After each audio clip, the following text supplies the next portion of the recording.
New project acquired. What we have here is a 1988 Dodge D100 truck. It's a short box. I'm gonna call it Shorty.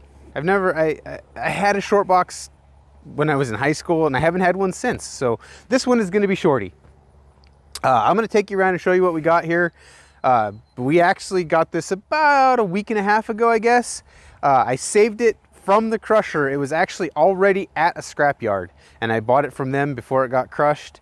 So I'll grab the GoPro and we'll go around and we'll look and see what we got here. Don't mind that truck. We're not going to work on that one yet. So what we have here is, it's just a red short box Dodge pickup. It's got really, other than the fact that they're 15 years or 12 years old, really nice tires. We're going to try to run them for a little while. It has no rust. I haven't found any major rust on any of the body panels. The floorboards are good. They like to rust out right here, and that looks good.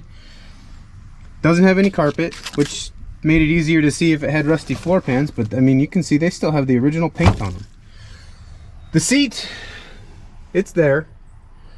It needs some help. We're just gonna put a cover on that. Headliner's falling down. We'll just take that out. We don't need one of those. Dash is all there. Still has the original radio in it. Crank windows, missing the knob here, but that's not that big a deal. Door panels are there. They're not beat up. They're not all cracked up on either side. It's got seat belts. No seat belt. All the glass is there except for, I'm guessing when they did this, they got the back window, so they just screwed a piece of plexiglass in there. We're gonna fix that, I think. As far as dents go, that right there and that one down there are the worst dents in the whole truck. There's one little one on the bed there, and a little one right here on the front fender, but I don't think that's going to be all that hard to fix. The grill, it's busted here, but I think we could fix that. The grill surround, it doesn't have any creases. The worst part of it to fix is probably going to be that right there, but I think a guy could fix that. I don't think it'll be that hard. Obviously all the hardware for the headlights is all rotten and gone. Some of the trim is a little messed up, but that's okay because we're not going to keep any of that. I don't like the trim. I'm getting rid of all the trim on the whole truck. Looks like we've already got wasps moving in. We're gonna have to make sure we get rid of them. Yeah, it's just a really straight old short bed Dodge pickup. It's got this cool bumper on the back. If you look at it, it said, I don't know if you can read that or not, it says Woodson Jones Dodge, Scottsboro, Alabama. Scottsboro is about, I don't know, 35 miles away from where I bought this. So I'd say it's been an Alabama truck its whole life. Couple small dents here around the taillights, but I don't think any of that's going to be terrible to fix. Got a bed full of parts. So let's look in here and see. Tailgate doesn't work. It's going to have them clips replaced, but that's not that big a deal. So when I bought this, they said it needs a wiring harness. Well, when I was cleaning the back out, I thought, well, hell, there's the wiring harness right there. I don't know. I can see a voltage regulator. There's the plug for the for the firewall. There's the other half of it. So it looks like we have the inside and outside wiring harness. Transmission mount, that's no good. Different transmission mount there next to the manifolds. 4 exhaust manifolds. We're going to need at least 2 of those, I would say. I added the Y pipe. That doesn't fit this, but we're going to try to make that work because I know the exhaust is cut off. Yeah, not a lot of parts. There's a drive shaft. I hope that's to the truck. I'm really not sure. We're gonna have to measure that, but taillights are busted, but I mean it's all there. Some of it's in the bed, but it's there. So under the hood, we have a, if I can balance on the trailer here. Okay. I believe that is an older model 318. I say that because if we get over here and we look right down there, you can see it does not have a counterweight on the dampener, so it's definitely not a 360. I'm guessing it's probably a 318. Maybe we get lucky and it's a 340. I doubt it. It's definitely a 318. It's got an Edelbrock intake on it, so that's good. Missing a piece there, but that's okay. I have one of those for it. This air conditioning truck has all the hoses and everything. I don't think those hoses are going to be any good though. Well, you can see right there, that one's already blowed out, so we'll have to get AC hoses for it because it's going to have air conditioning. Power steering pump, somewhat installed. Not exactly where it goes, but at least it's there. As you can see, there's no exhaust. I think what happened here, based on the fact that that's an older model 318 and it's not completely installed, is somebody started doing an engine swap on this and either gave up or ran into problems. Hopefully they didn't find out that engine was bad. But if it is, I have a 360 we can put in here, but I'd really like to just get it running with the 318. It's 904 transmission, and yeah, see if we can just make it run with the parts plus a few that are already here. Missing the radiator, missing the fan, but I have both of those. We're gonna have to do something different for the alternator because I don't have the pulley. If you're running the alternator with no air conditioning, you have to have a deep offset pulley, and I don't have one. I have all the parts to put air conditioning on it, so I'm just gonna go ahead and start off by converting this setup to the air conditioning setup to start with.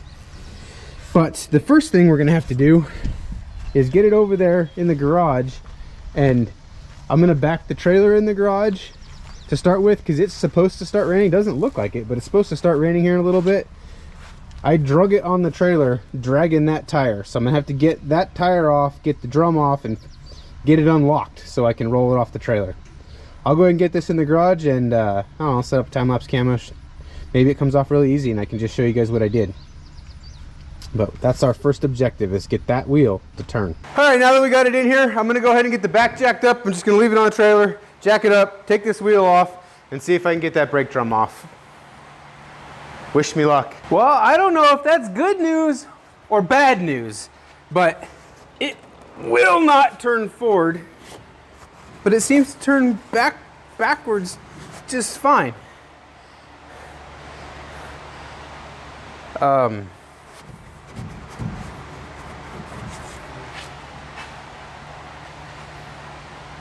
I don't understand. I'm gonna go ahead and just unload it. I can unload it. It's gonna go off backwards anyway. We'll jack this up. No, we're not gonna worry about it. We're gonna get it off the trailer. We're gonna see if we can make it run. We'll worry about this later. Maybe it'll just work. Okay, Amber's gonna run the brakes. I'm gonna push. You guys might want to be ready to get out of the way. I think it has brakes. Turn the wheels a little bit to the right. A little more. A little more. That should be good. You ready? Did you push the brakes again? Okay.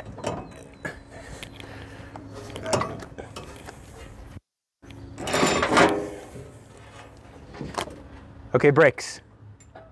Okay, so it has some brakes. All right, let off.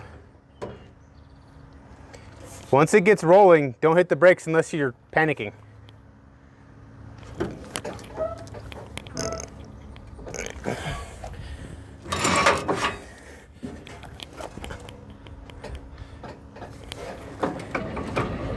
Okay.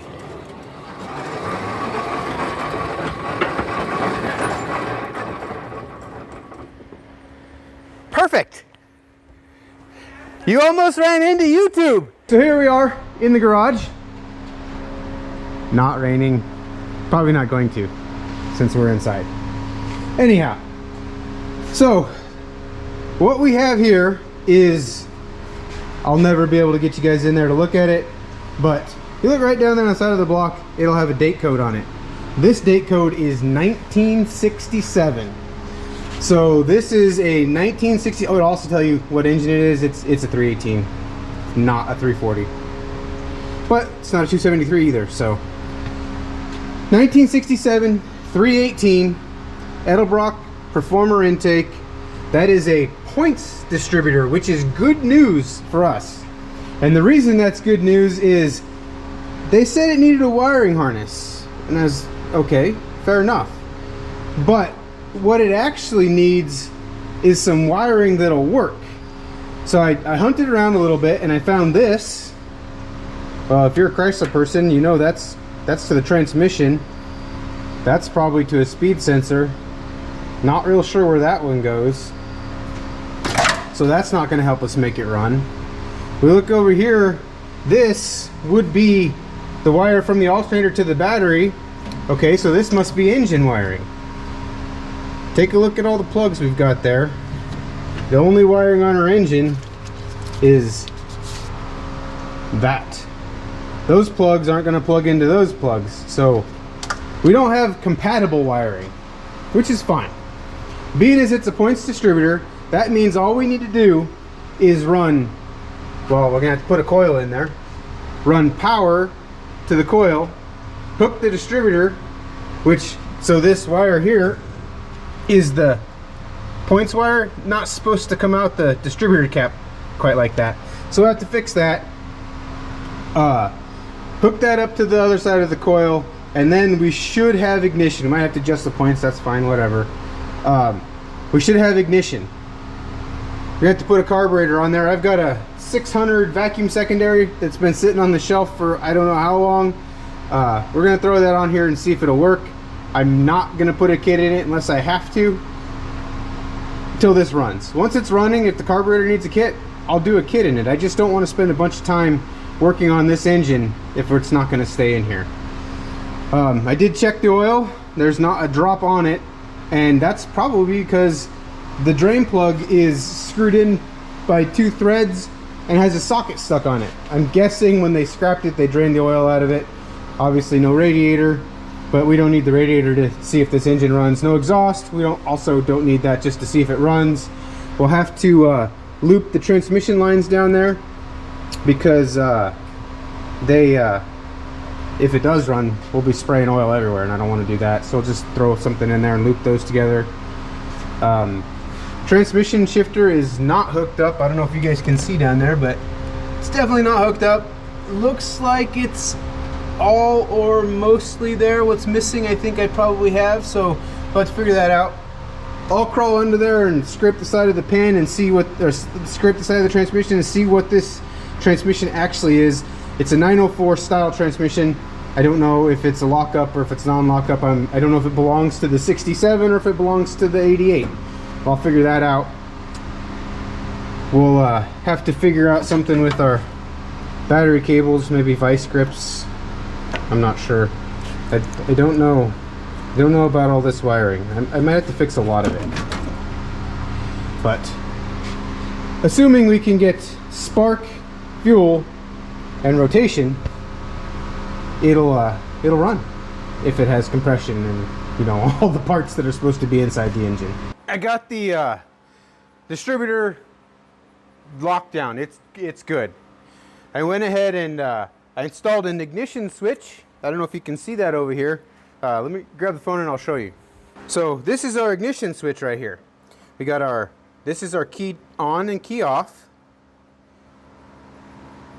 I'm not gonna be able to plug that back in one-handed, and then right here is our start position. I found this wire. It's hooked up right there. It goes into, so I'm pretty sure this is the original start wire for the truck. That's probably the original battery cable. This battery cable probably came off of whatever this engine came out of, but I went ahead and this was short, so I just looped it up, put a momentary switch in, and that'll run the starter. That switch probably won't last long in this configuration, but this configuration isn't going to last long. So See the coils installed with our wire running over there, back over to here. Got the power steering pump out of my way by putting it where it goes. What else did I do? I think that's about it so far. But I did actually, back here, I'll show you. I did figure out what our wiring is. What we have here is, this is a complete wiring harness, or most of a wiring harness, the engine side, out of something newer. You can see it's got the OBD2 or OBD1 connector there. This is a newer vehicle wiring harness. We've got another newer than the engine, but not newer than the truck wiring harness, engine wiring harness, or engine compartment wiring harness anyway.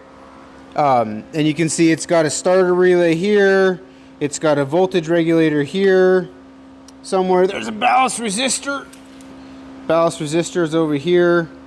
Could have used that one for our test here, but that's okay.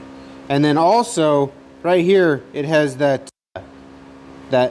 plug for the electronic ignition box. This is a 4-1. Oil pressure gauge is hooked up. It's got oil.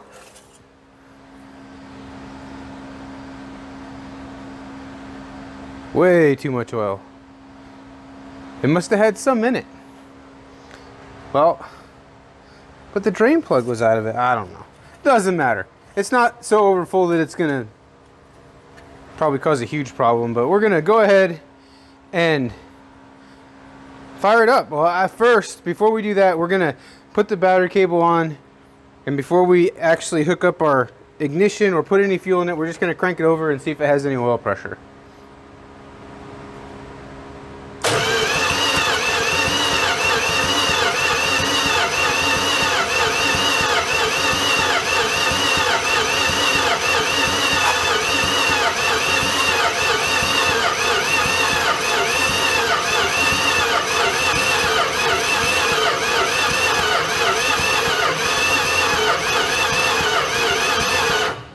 Well, that doesn't sound very promising. It hasn't built oil pressure yet. So we're gonna go ahead and put fuel in it and hook the coil up and see if it will start, I guess. My battery's about to die and I don't feel like getting the charger, so.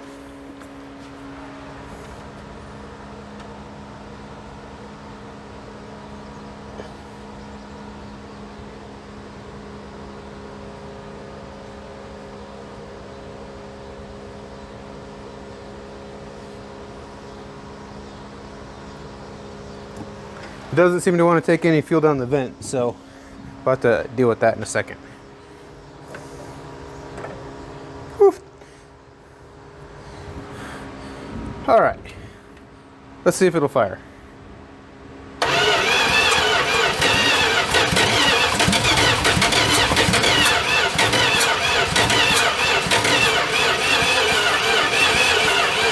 Well, it started to. Must need more fuel.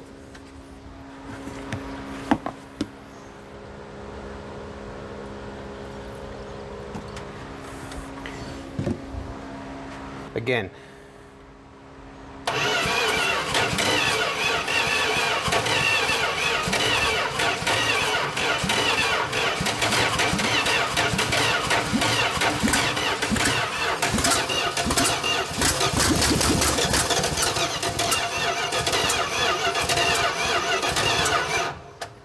Well, you can tell which cylinders we got fuel in.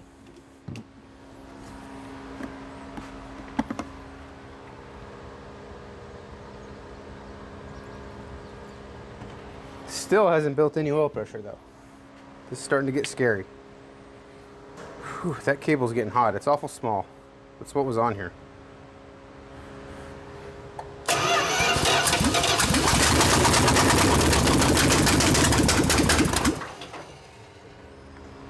It runs. It's hard to tell if it's running all the cylinders or not, but it does run. Still hasn't built any oil pressure.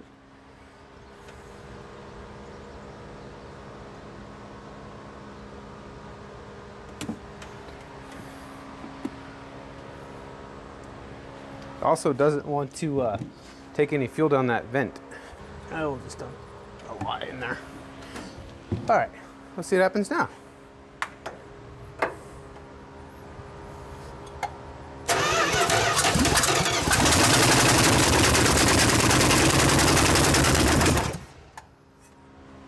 Still no oil pressure.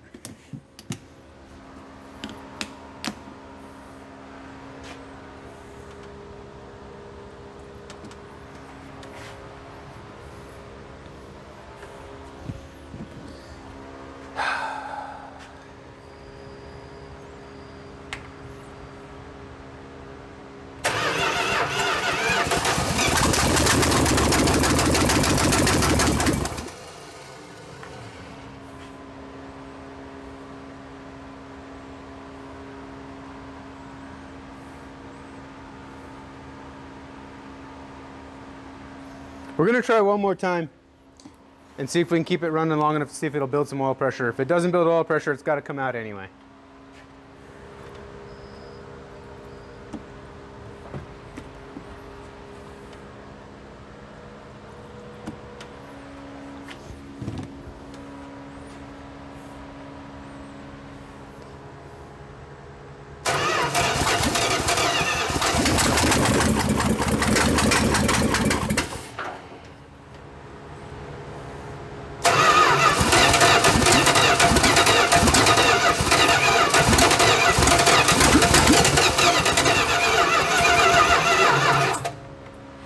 I think that's about it for the battery.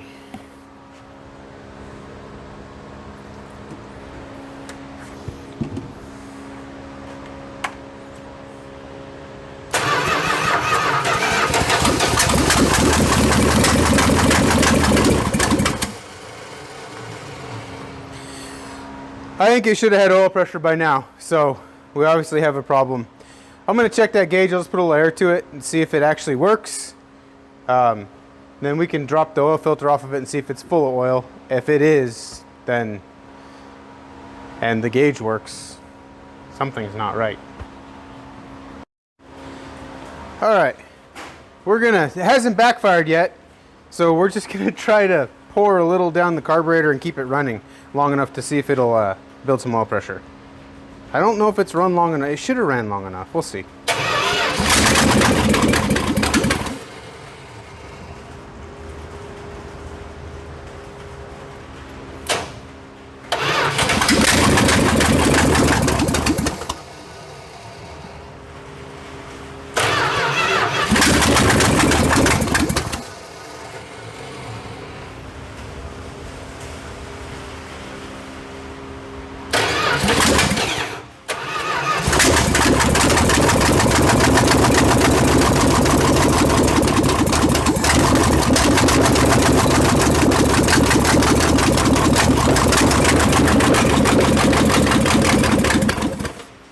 No, there's a problem. It should have built oil pressure that time. So I'm gonna check that gauge, and then we'll see what to do from there.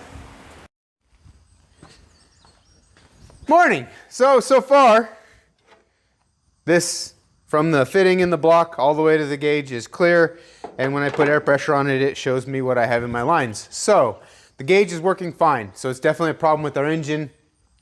I've got the distributor out, and I've tried to get the distributor or the oil pump drive rod out, but it's got gunk built up on that shaft below the bushing, and I just can't get it out of there. So I'm gonna go ahead and pull the intake off, and then I can get access to that drive rod and get it out of there, and we can try to oil prime this.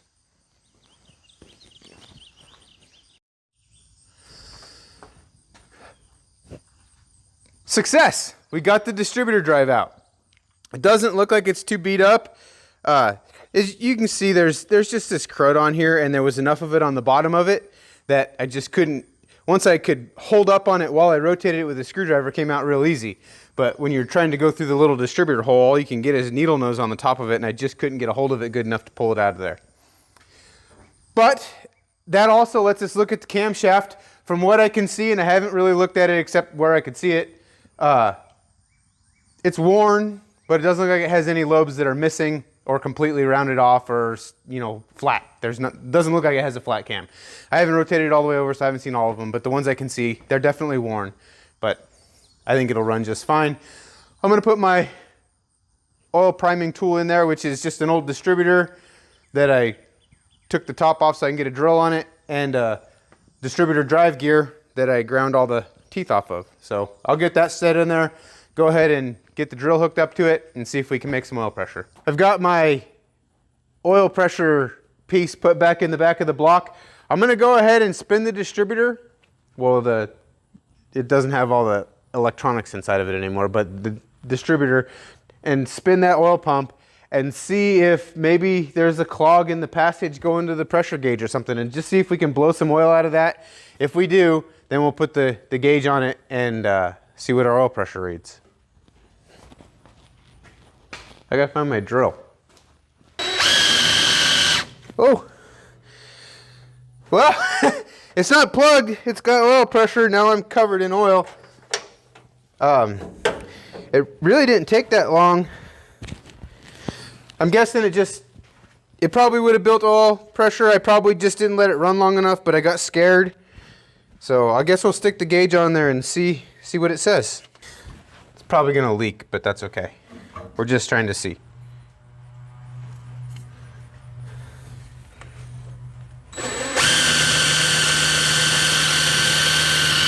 So, I don't know if you can see that or not. That's about 45 pounds on the drill. I'm pretty happy with that. Now we can go ahead and put this all back together. First thing I'm gonna do, no, I'll get the camera and I'll show you guys. So this came with a Edelbrock Performer 318 360 manifold. Somebody's painted it black. So I got some paint stripper. I'm gonna strip the paint off of it and I'm gonna repaint it aluminum. I'd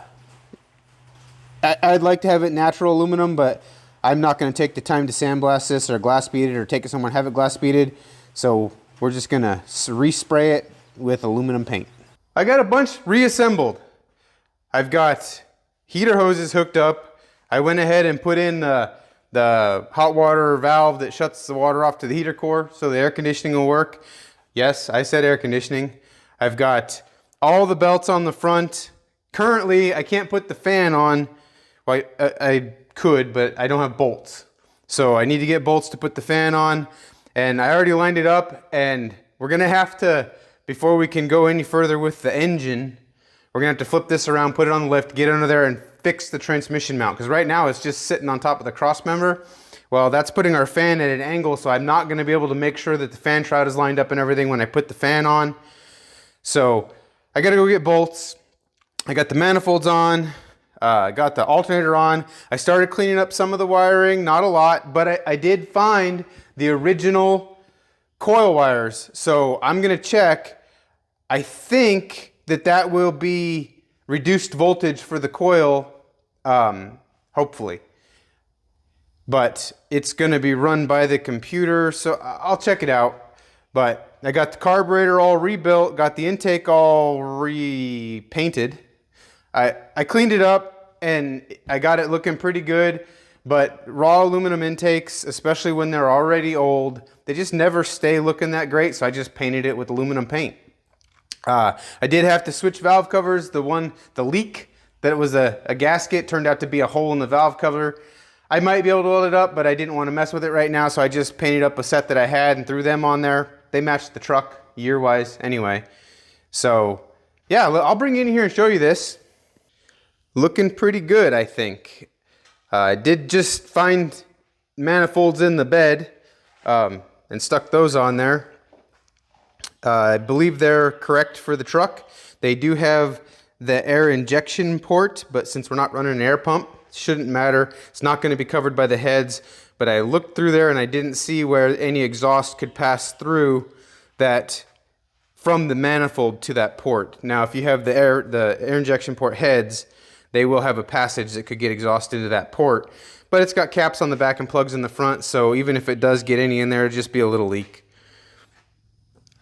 Yeah, I'm pretty happy with how this is all turning out. I did have to take the wiper motor off and realized that there's a problem with it because, well, it was run by those wires over there. But I got to figure that out. I'll check it out and see if it's any good or if there's a problem with the wiring in the cab. But that's down the road. We don't need wipers right now. So yeah, I got a small list of stuff I got to run to town and get. And when I get back, I'm going to clean up the shop because, wow, it's a mess in here. Clean up the shop, flip this around, put it on the lift, and we'll get under there and work on that transmission mount and then start figuring out what we're going to do with the drive shaft. Let me show you what we got going on there. In the parts that were in the bed of the truck, there's my new AC hoses. Another set of manifolds. There's my new cheap eBay radiator. We're going to see how that goes. Another set of manifolds. Anyway, back to what we're talking about, drive shaft. So, as you can see, it's rusty. But that didn't take much sanding to get it back to looking like regular metal or shiny metal. So I think I'm going to be able to sand that out and be able to use that drive shaft. It's the right length. The U-joint on the other end is messed up, but I got a good one that is just laying on the floor under my bench over there. So I'll just throw that one in there and we should be good to go. I think that's all I had to do to bring you up to speed. I will update you once we've made some more progress. Now that we got it up in the air, it is apparent this was an engine swap that was aborted. And I don't know why. I don't know. I guess maybe they got lost in the wiring. I'm not sure. We are missing a few pieces, but I think it'll be okay. I'm going to bring you in here and show you what we got. So we have a bag over the tail shaft on the transmission. I had my jack under it just to kind of see where everything's going to sit. But if you look right there, we got a bolt. If you look right there, we got a bolt with no nut. I don't know if you can, yeah, you should be able to see that. There's supposed to be a bracket right there, but it's missing. The bracket there is also missing. No nut on that one. There's a nut on the back side. There is no transmission mount whatsoever. I think parts of it are in the back. I ordered a new rubber piece for it, so that'll be all right. I think once we get that fixed, the shifter stuff will line up better where it's supposed to. You can see my kickdown bracket or cable that I'm going to use. I got to get that put on there. I'm pretty sure I saw the rod that goes from that Z-bar piece to the shift lever there in the back. We have the original fuel system, and we're going to try to use this and this fuel tank, because this will have a fuel pump in the tank, and then we can just use a bypass regulator that I already have and limit the, I think it's 16 or 20 psi this pump puts out, limit it down with a return to the 6 or 7, 6 probably, that we're going to run on our carburetor. The only problem is, came from a scrapyard, so we're going to have to figure out how to fix that. I'm told that I can weld that with a piece of fuel tank and zip ties. I don't know. I've never tried it before. I'm going to give it a shot. I've got a fuel tank out there in the crew cab that is no good. It's got a big crack in the side of it, and I'm just going to replace it anyway. So I'll just grab that, drill a hole in it, and get a piece bigger than that, and we'll see if we can weld it in there with some zip ties and a soldering iron. But yeah, the drive shaft, or the drive shaft in there is going to be the right length. Has the right yoke for that 904. Speaking of transmission, this transmission is a 904, 999, I'm not sure. If you look at if you translate the number right there on the side, there, now you can see it. Translate it for me, because I came up with 85, like March of 85 born on date, and 999, which I guess is good. That would mean it has the low first gear set. I'm not sure if it has lockup or anything. I'm not going to take it apart to find out. But yeah, so I mean, it's pretty clean under here though. The frame's in good shape. Got a little bit of surface rust here and there. By the way, was it this side that was dragging or the other side? I don't remember. That's all fixed. All you got to do is release the emergency brake. I can't believe the emergency brake drug that tire all the way on the trailer, but it rolled fine in reverse. I mean, it had some resistance, but... So yeah, that's fixed. I'm gonna get to work on getting that transmission mounted, then I'm gonna figure out all the linkages and everything for the transmission, and then we'll go to work on the fuel tank. Well, it's been a few days. Got quite a bit more done on the truck. Nothing real exciting, just mostly just putting stuff back the way it should have been. Got the carburetor rebuilt, got it put back on there, got the intake back on. I'm not sure where I exactly was in the last clip I took. It's been about a week and a half, I guess. We had some stuff to do, so I wasn't able to work on it. Got the exhaust on, got the distributor back in and timed. Just back to where it was. I didn't set the timing or anything. I just verified top dead center and then put the distributor, just stabbed it right back in where it was. I marked it before I took it out. Got the front of the engine, the accessories and everything put on. I'll just bring you guys over here and show you.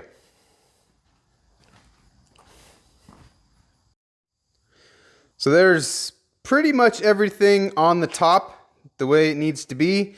What we have left is, as you can see there, the fuel lines are not connected to our bypass regulator. I didn't have any fuel hose, but I do have some now, so I got to do that still. The throttle cable is not hooked up. You can see the old throttle cable there goes around, and I just got to run that one into the cab. Carburetor's done, intake's done, and that's just painted aluminum colored because after I cleaned it up, it still looked pretty nasty. And now it won't look nasty until it gets oily and nasty. New alternator, new AC pump, none of that was on there, and I just ordered the cheapest option off of Rock Auto because I don't want to spend a bunch of money on it. I don't mind spending some because even if this engine doesn't run, all that will work on whatever we put in here next because it will stay a small block. I have no intention of making this a big block. Just because in these trucks, especially with air conditioning, big blocks are just a pain. The booster doesn't fit, the air conditioning, or you can't even get the valve covers off of it with it in the truck because the heater box over there is in the way. But I got the exhaust scabbed together with some stuff I found laying around. Got the manifolds back on. I used this one because it had the butterfly in the manifold down there. Actually, no, sorry.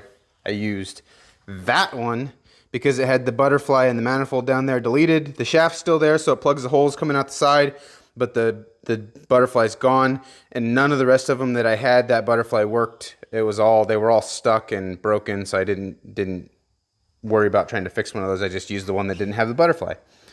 Got the fan put on. I don't have a fan clutch for it, so it's going to be running all the time. It's a big 6 or 7 blade fan, so it should be enough cooling through this little tiny eBay radiator.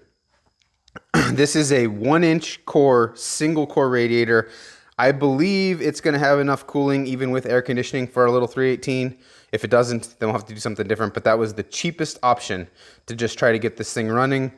I don't know, I could have spent a little more maybe, but I want to try it. I want to see if that single core, 1-inch core radiator will actually cool a small V8 with air conditioning. But now we need to lift it up and finish getting everything underneath done. The transmission's all hooked up. I found all the parts for the bracket. That's all in there. But I'll show you all that once we get it up in the air. All right, well, as you can see, our transmission cooler hoses are not hooked up because the fittings I got are the wrong size. I need 5/16 and I bought 3/8. I do have the right ones now, so we can go ahead and get those put on and get our transmission cooler hooked up. Now, if we go around here, we can see that the transmission, sorry, hit the button.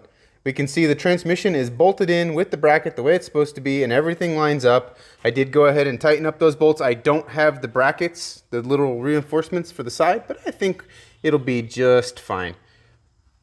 Got our kick down cable hooked up and adjusted pretty close.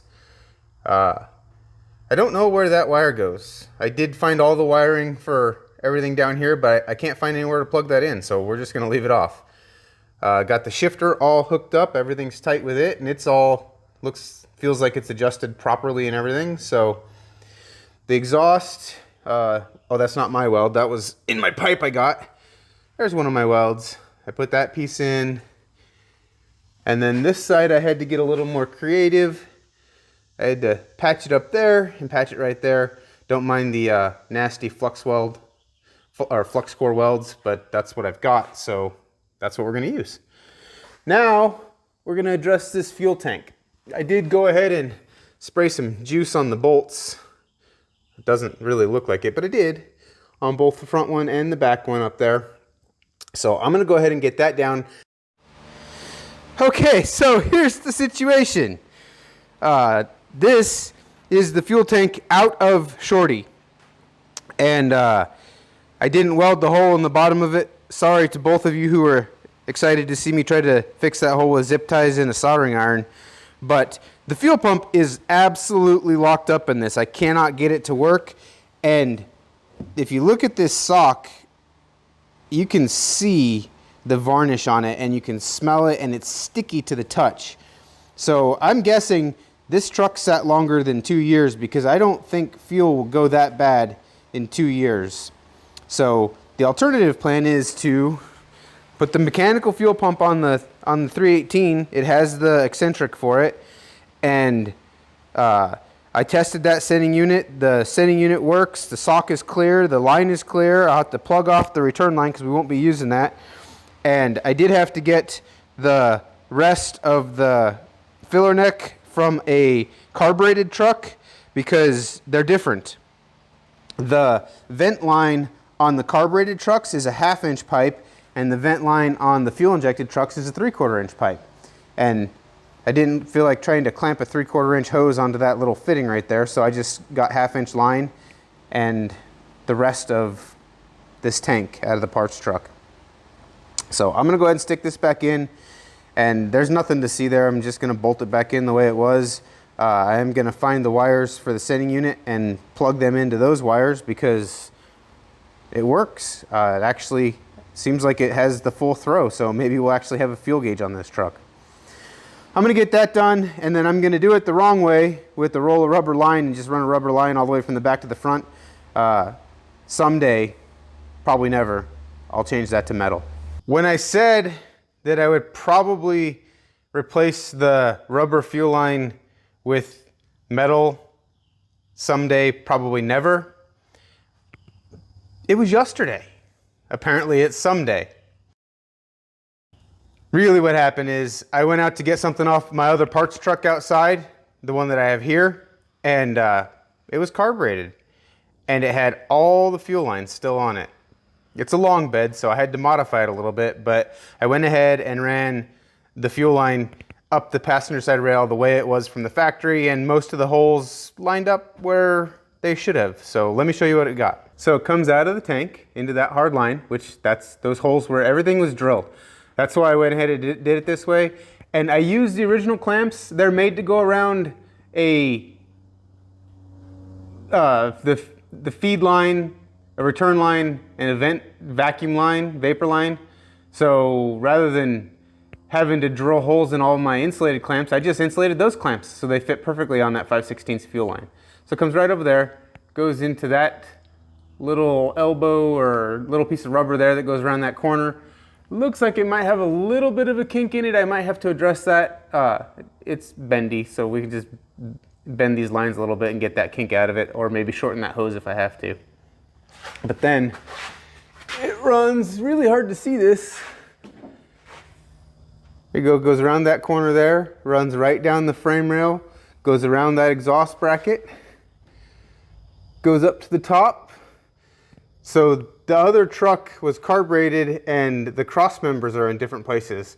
I'm guessing that's because these trucks possibly came with an overdrive transmission, and so they moved the cross member back to accommodate that.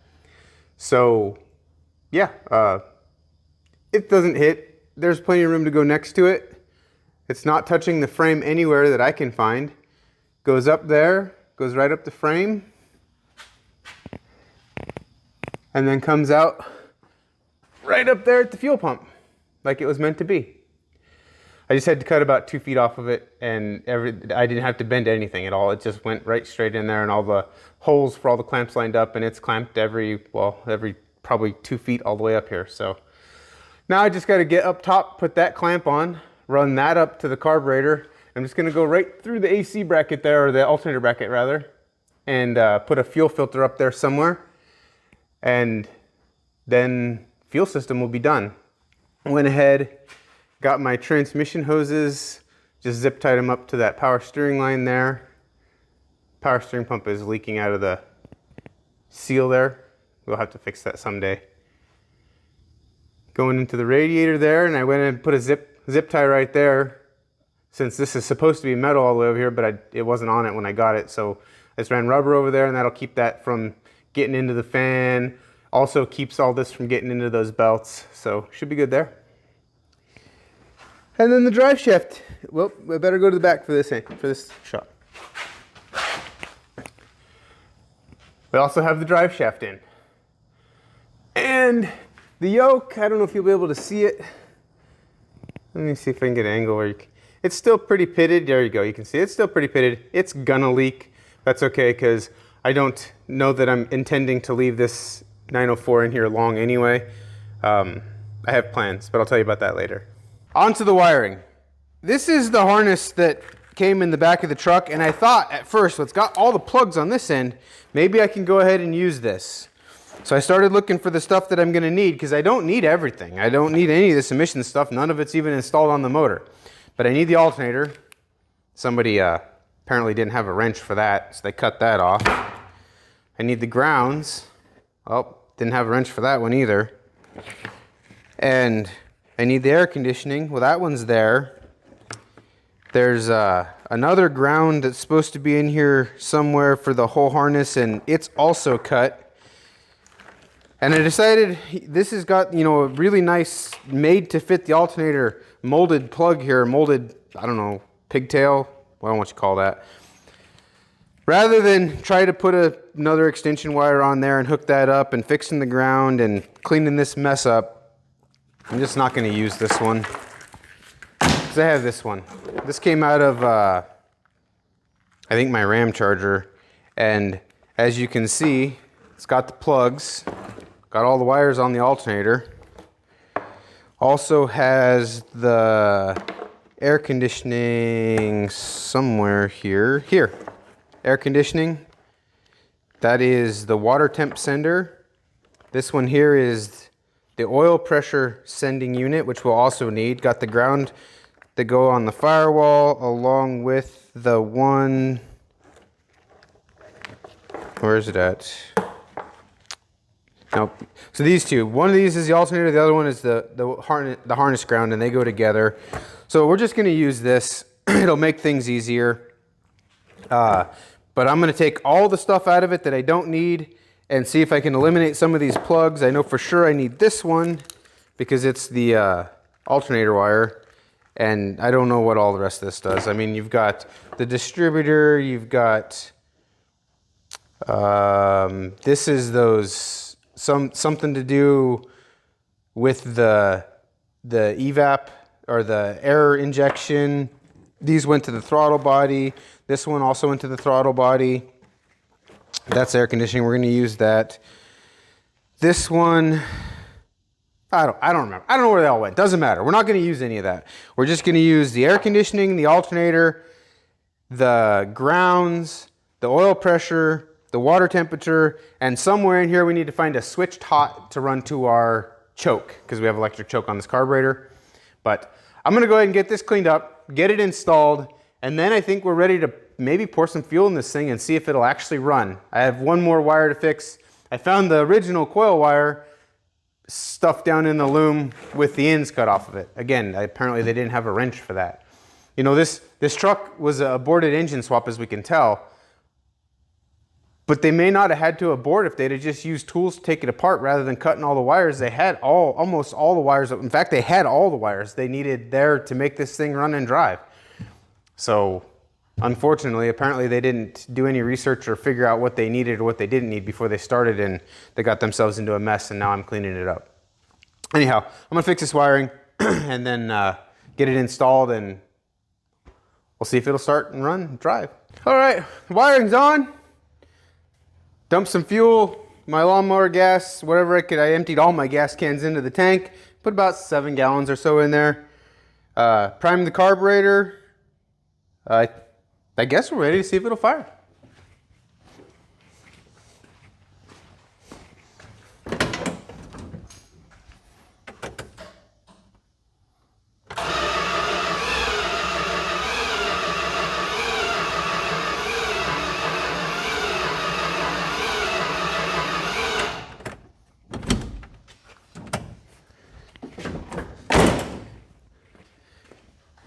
Doesn't sound like it's getting spark. Check and make sure we got voltage at that coil. Oh, I don't understand. That wire had power before.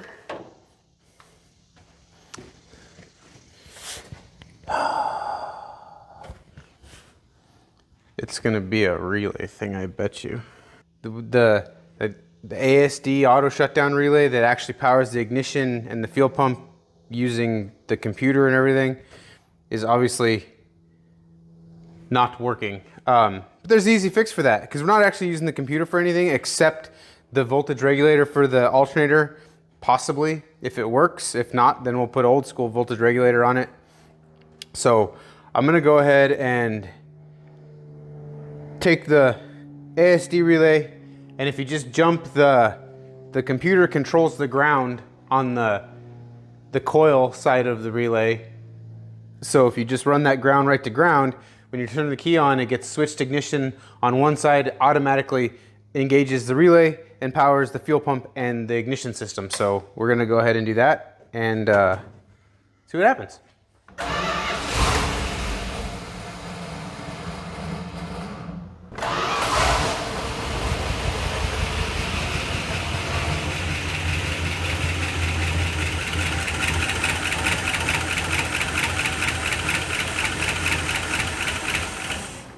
The lifters are clattery.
Well, we have a leak on our transfer tube.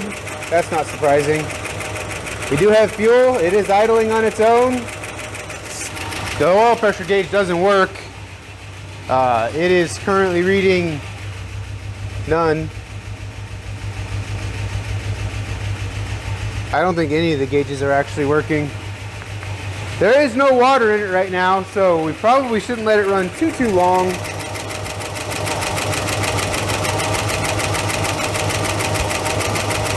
But, I mean, other than the lifter clatter, sounds pretty good.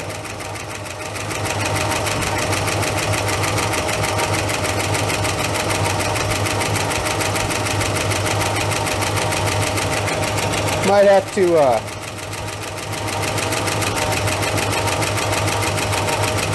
see if we can figure out that transfer tube.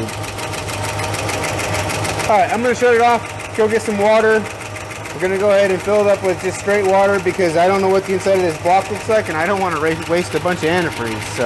So it's topped off with some power steering fluid. The water is coolant, just water right now, is to basically the top there. I did notice a couple of water leaks but I think I got them stopped up. I had to just give a little extra on the bolt for the power steering pump there, and then also the upper rad hose was leaking just a little bit, but I tightened those up just a little bit. Everything looks to be good now. I did unplug the choke a minute ago. I just wanted to see. I'm gonna plug that back in.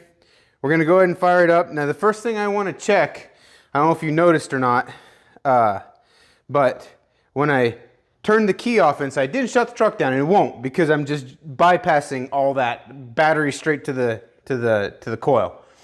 But it did rev up like it took a huge load off. I want to see, and I'm feeling the alternator is still pretty hot. I just want to see, I can check the voltage that it's charging. It's not showing anything on the gauge, but I can check it with my tester here. You can see right now it's got 12.8 in that battery. So I'm going to fire it up. I'm going to check and see what the voltage it's charging at is, and then we'll assess and see what we're going to do from there. But we can let it sit here and run with the key shut off. It won't be charging. We won't be able to touch the throttle because the choke won't be warmed up anymore. And it's probably not now because it's been unplugged for a while. So we'll turn it on. It's probably going to go right to high idle and see what happens. So I did notice it has an oil pressure light and it's shutting off as soon as it starts, so that's good. I think it is starting to quiet down. The lifter clatter is starting to quiet down just a little bit, so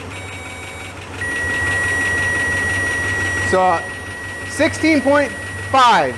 I'm going to go ahead and shut that key off. We're going to turn the alternator off.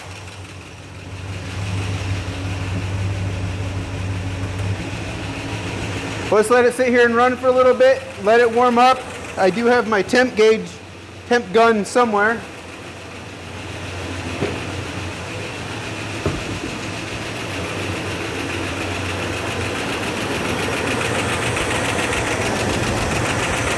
So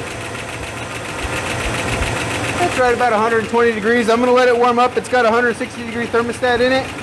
We'll let it warm up and see if that opens.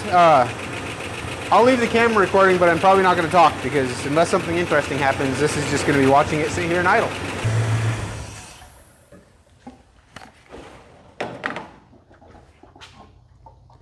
I don't know why it burps every time I shut it off.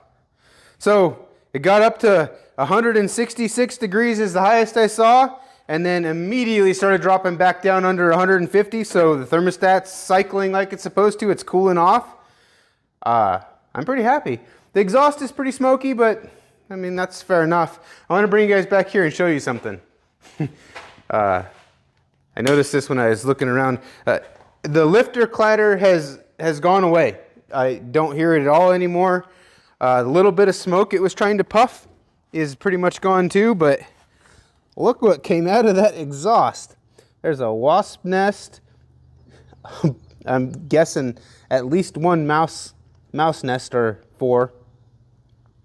Yeah, so I'm gonna let it cool off, let all that oil drain down to the bottom, and we'll change the oil. I actually think the fuel leak is the end cap, not the transfer tube. So I will have to pull that bowl off and see if I can. I'm not sure if that's serviceable or not. I've never messed with one before. So I'll check that out. Haven't done any adjustments on the carburetor at all. So it might need some attention as well. I do see, looks like a little puddle of fuel in there. That wouldn't be from that. Something's leaking fuel in the front as well, it looks like. It was a cheap kit. I may have to go through and adjust a few things. Looks like that the float adjuster's leaking a little bit there, but I don't see anything else leaking. I don't know. Anyway, it runs. I'm gonna let it cool off, change the oil, and then fix that carburetor, and maybe we could try to take it for a drive. We could probably fire it up now. Why don't we do that? I think it has brakes. Let's fire it up and see if it'll move. So I went ahead and checked the fluid in the transmission, and it's good to go. So now we just need to fire it up and see if it'll move.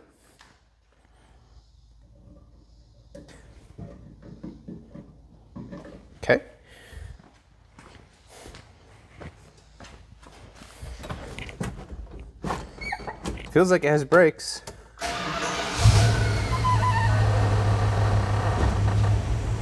Reverse. I don't have a throttle, so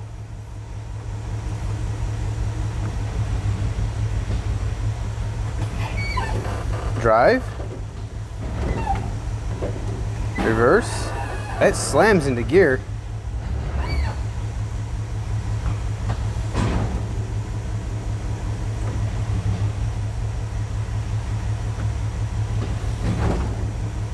Well, it drives, so we can go ahead and, or it moves. I shouldn't say drives.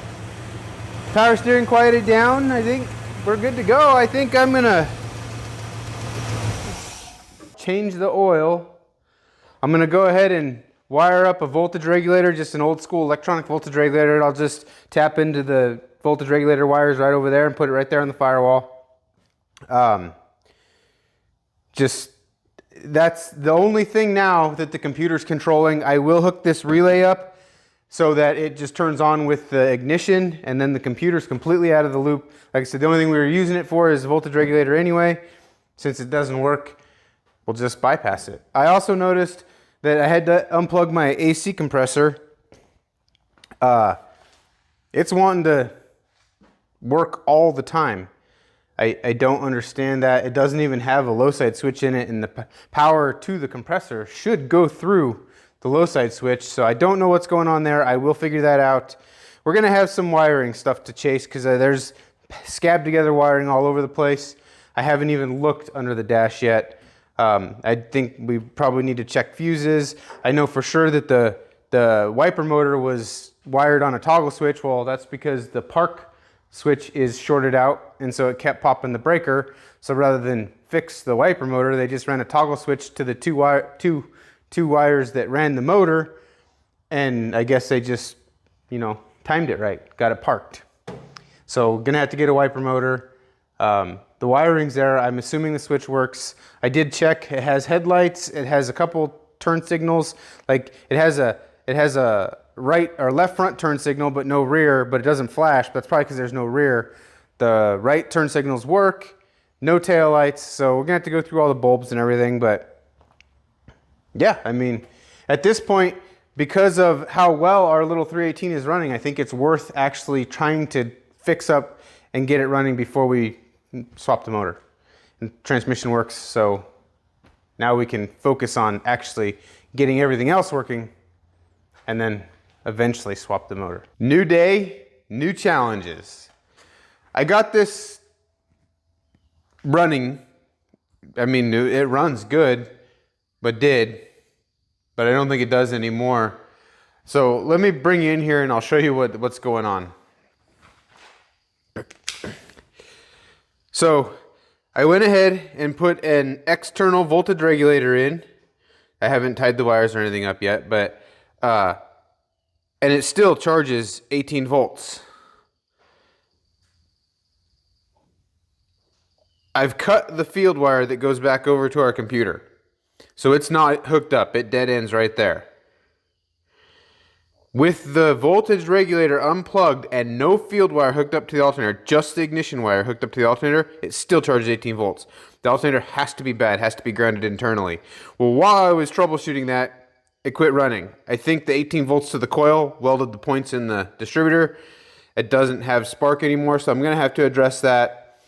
But since that happened, and then also we got the transmission filled up, and now, oh, I put sawdust on it, and I got a drain pan under it. It is constantly dripping out of the shift shaft solenoid.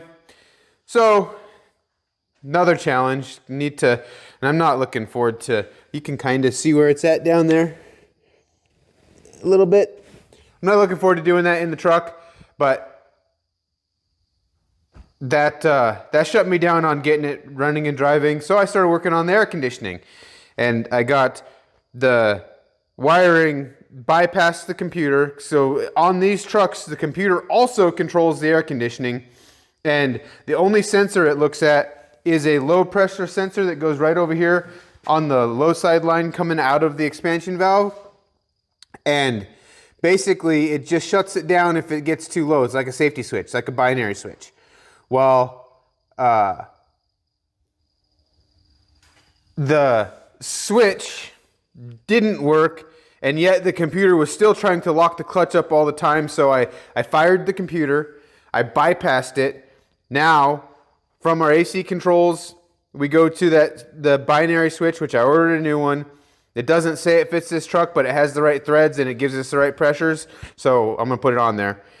And we'll go to our binary switch. It's hooked up to the low side, so it's not gonna do anything for overpressurizing the system, but it will protect us from running our compressor dry. That's the best option you've got on these old trucks, unless you have a custom hose made, and I don't feel like doing that. And that's what it came with from the factory, so that'd be good enough. Anyway, and then it goes over to they call it the wide open throttle relay, but its actual job is only to control the AC clutch. Originally, when it was equipped with the fuel injection, if you went to wide open throttle, it would kick the clutch out, I guess, to give you a little more power, but it's not going to now. It's just going to control our AC clutch based on the readings of that switch, the binary switch that's going to go in the air conditioning there, and the actual heater controls inside the cab. So that's all done, but now we're waiting on parts for that. We're going to have to send this back and get a new one, so we're waiting on parts for that. We need to put a seal in the transmission, so we're waiting on parts for that. So I'm going to wrap this video up here. It runs. It doesn't currently run because, like I said, I think I welded the points in the distributor. I'm going to get it running, get the transmission leak fixed, get the air conditioning hooked up, get the alternator fixed, and get all that stuff done.